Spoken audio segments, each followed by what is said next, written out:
I'm Mark Jenkins, and we're going to have a look at my giant YAMAHA EX1 synthesizer, which is now for sale.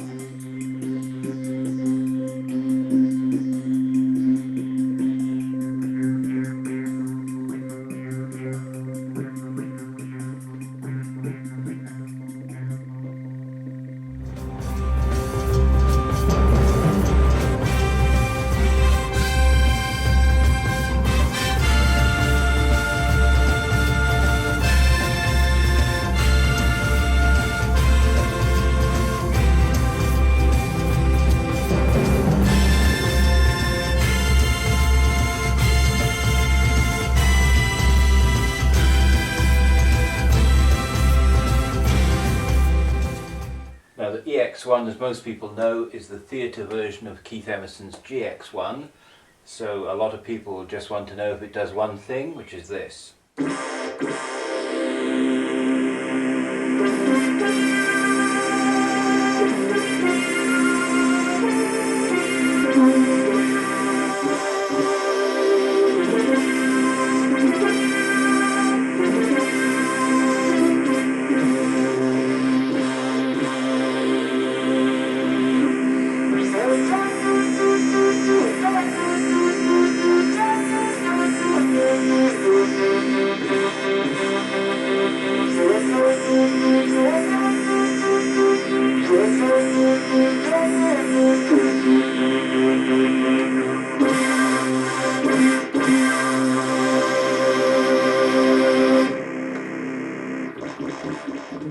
So that's your basic polyphonic synthesizer sound, a little bit similar to the YAMAHA CS80, which has developed out of it.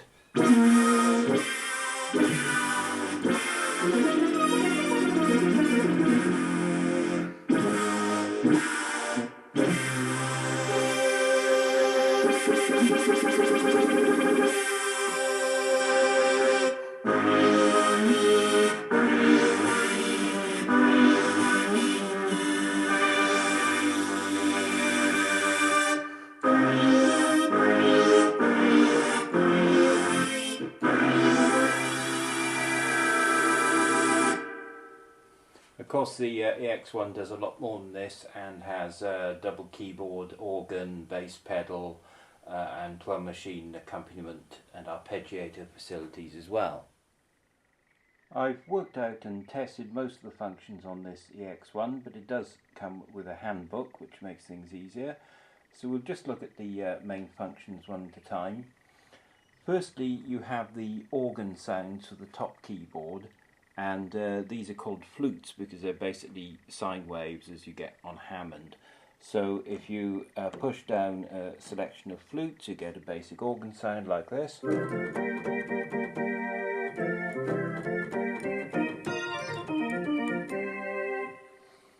And to that you can add what they call attack, which is confusingly called percussion on some organs, but it's this little short note of a higher pitch at the start of each note you play.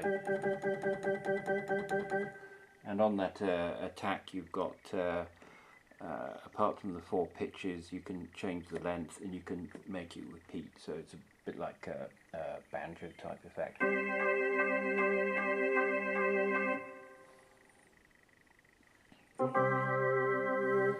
So also on the organ sounds you have vibrato, depth and speed with a delay. This is about the fastest, deepest vibrato you get. You could just hear the bit of delay before that started. We'll take that off now so it's on all the time.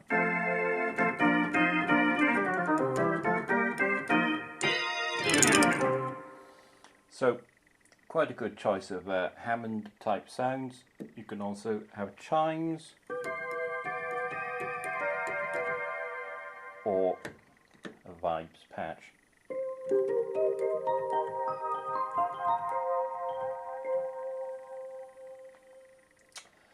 And you have exactly the same with the lower keyboard, flutes that can be mixed together with vibrato of depth and speed, and these percussion attack sounds. Next we'll go on to the upper orchestra, which is the synthesizer sounds. Again we start with flute. Make sure that's turned up. So that obviously is a quite soft sine wavy sound, and then we go through trombone, horn, violin, piano, banjo and these other imitative sounds.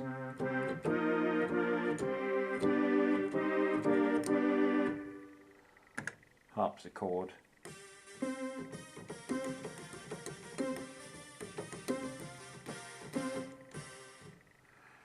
Of course, what's a more interest to synthesizer players is these so-called funny sounds.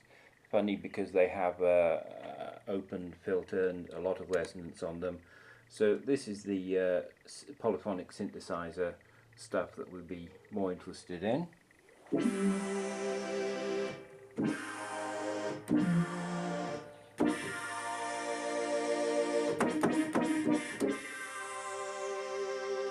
You in fact have two oscillators here, so you can set them slightly apart in terms of footage, change the brightness or filter.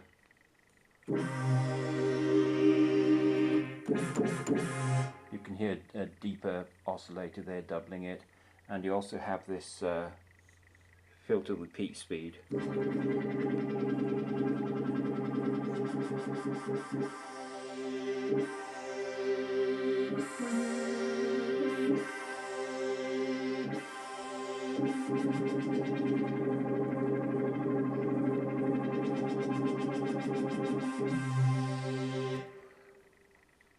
Now again you have much the same for the lower orchestra, slightly smaller selection of polyphonic sounds, but you have got the synthesizer sounds again, and of course the best part is that you can tie the upper to the lower keyboard over here. So we now have two big polyphonic synthesizers tied together with on the left hand side the balance between them and the amount of sustain and some built-in reverb. So we'll have reverb and the sustain up and the balance in the middle, and the volumes on both synthesizer sections up, and we should now get a big polyphonic doubled synth sound.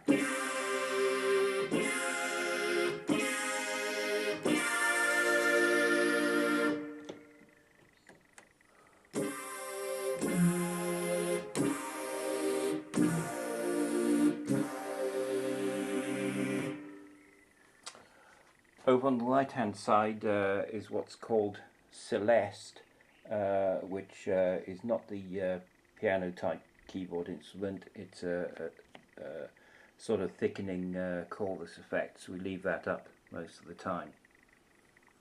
So with these combinations of polyphonic sounds you can get some thick textures.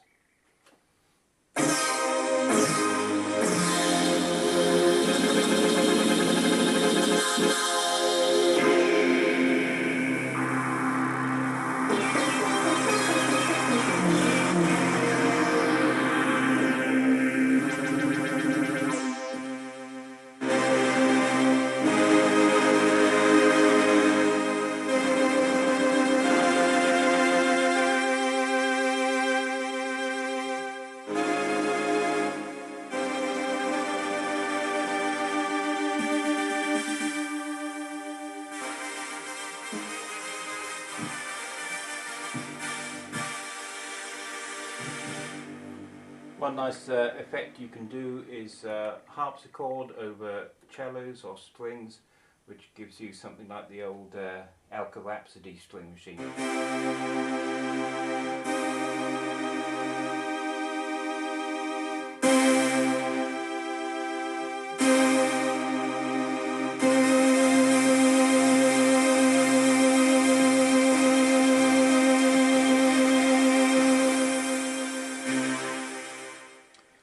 Now there's no pitch bend as such on the polyphonic synthesizer, but you do have this facility called attack pitch, which can be applied to the upper or lower keyboard or the pedal, and this just means that you glide up to each note polyphonically, and that can be quite a expressive sounding effect.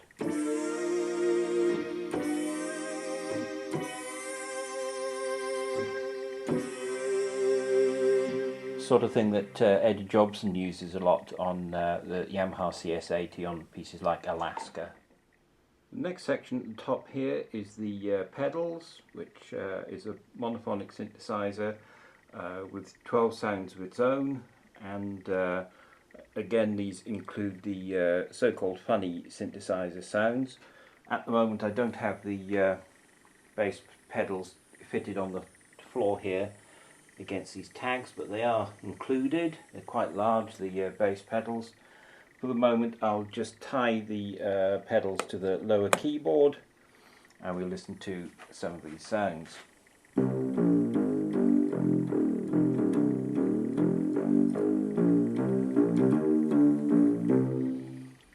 Let's have a look at the synthesizer sounds.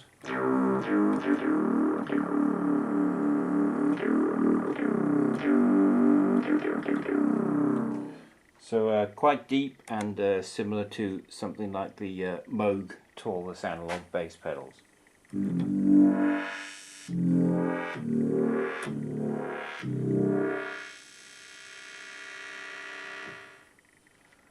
Now you'll notice that there's a third keyboard, which is the mini keyboard at the top.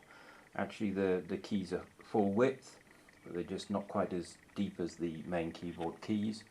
This is another monophonic synthesizer called the solo keyboard, and again has 16 sounds of its own, which are down here. Let's have a look again at the so-called funny sounds, which are the synthesizers. I'll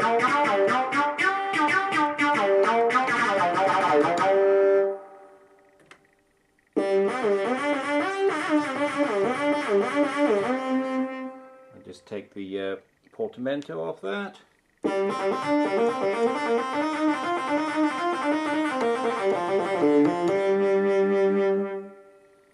And a couple more of these sounds like violin and horns.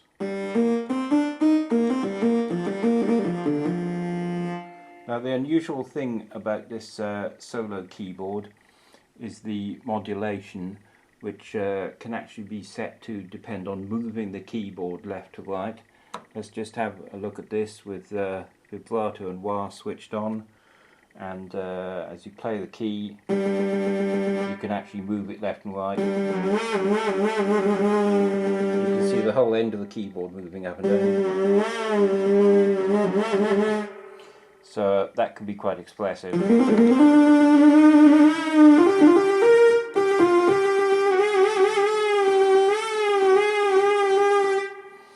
And you've got various modulation shapes and synthesizer functions here for more unusual effects.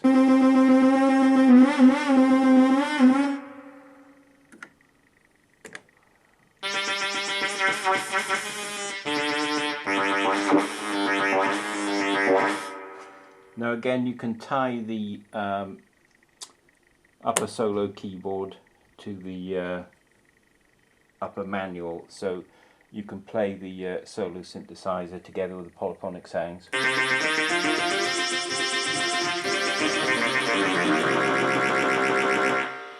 And have them tied together that way.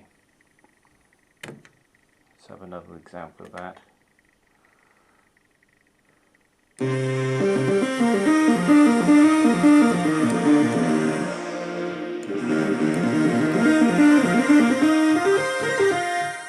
Because you have a portamento on the solo keyboard, it can glide independently.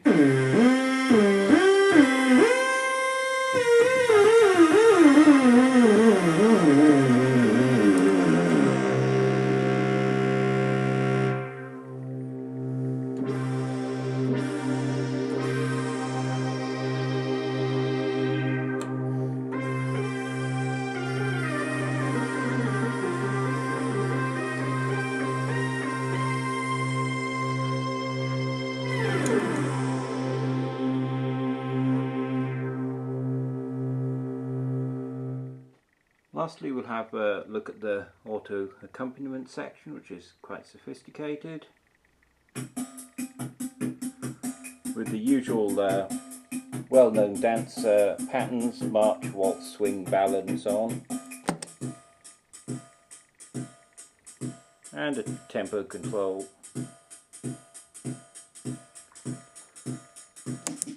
Variations in pattern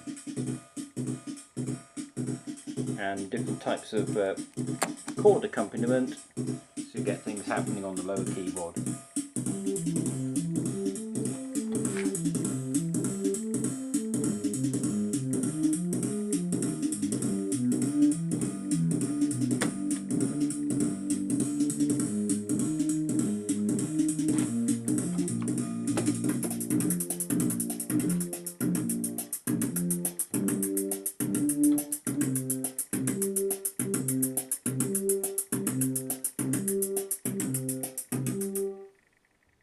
Like Jean-Michel Jarre sort of patterns, you can get these accompaniment facilities.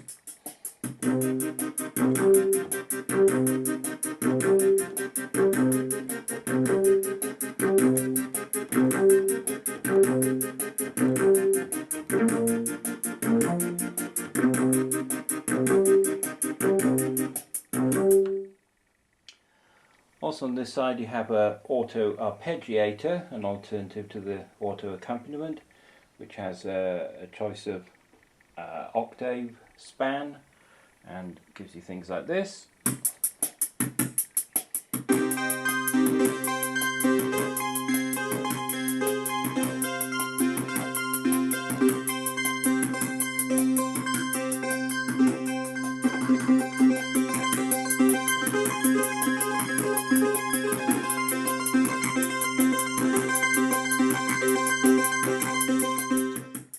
Another fun thing about the auto accompaniment is that you can tie in the solo synthesizer with a section called sample and hold, which works like this.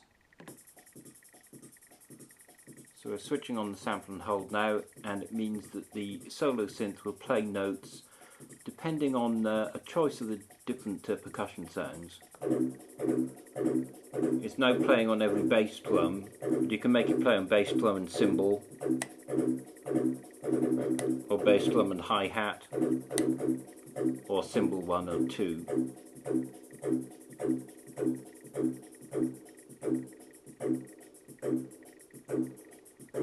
Now that may or may not be musically useful, but what it does mean is that you can get some more unusual effects out of the solo synth by making the sample and hold change the pitch or the filter setting randomly.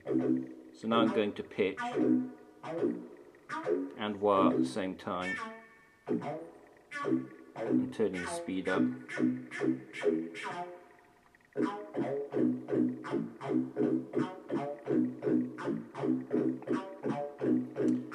And you can give it a bend on each note and more sustain.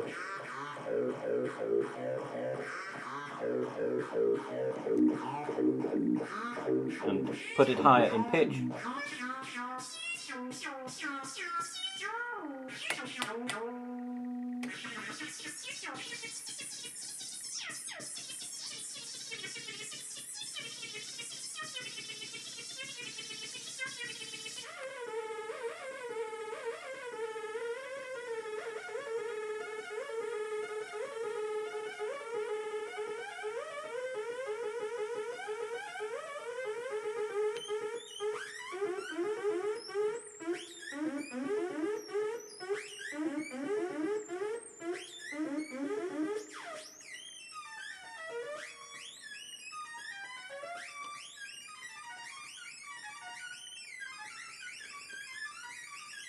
So a lot of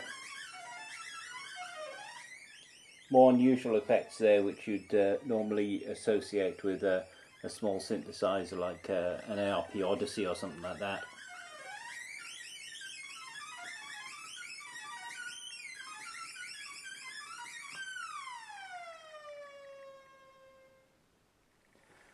Finally, you'll be glad to hear that although the EX1 isn't as programmable as the GX1, by pulling out this slider here, you do have access to setting up some sounds of your own.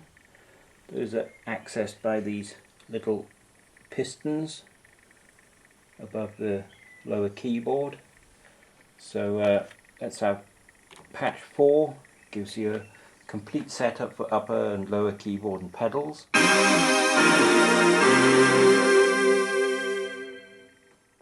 And we'll go to that into patch 5.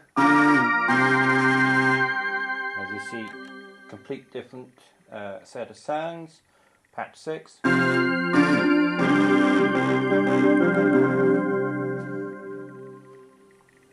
So you can make up your own patches using this panel here.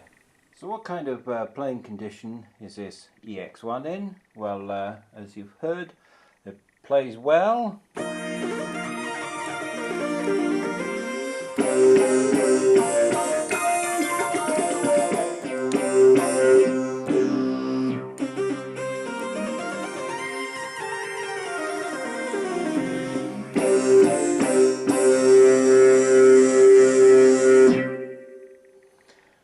Just one or two indicator lights which don't work, although most of them do.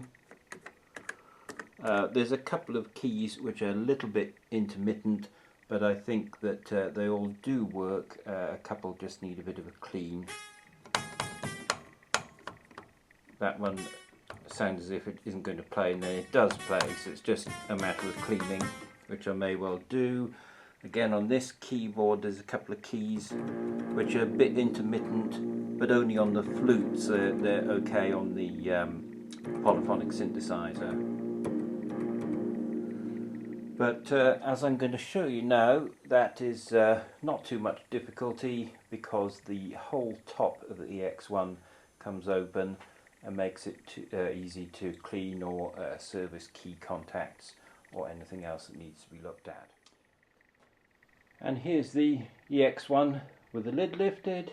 It's dead easy to do. You can do it with one finger, and that will let you get at the underneath of the top keyboard key contacts and anything else that needs a bit of a clean. So I'm just going to put the lid back down now, and as you see, it's easily done. Just lowers back into place. Switch on, and the EX1 is all set to play again.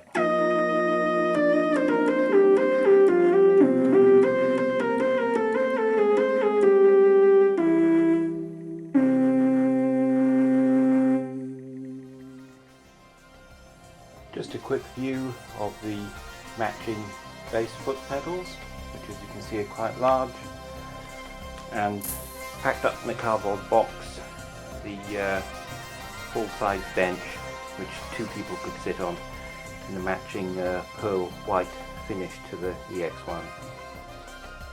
So that's our look at my Yamaha EX1, which is now on sale. It comes complete with bass pedals, the matching bench in a similar pearl white colour, and with a manual. I don't have the matching speakers, they're much too big, but you can use any set of speakers, including Leslie, or just get Leslie effecting software. And I've made a CD called Ekseption using this EX1. If you want to listen to a bit more music, do order a copy of that.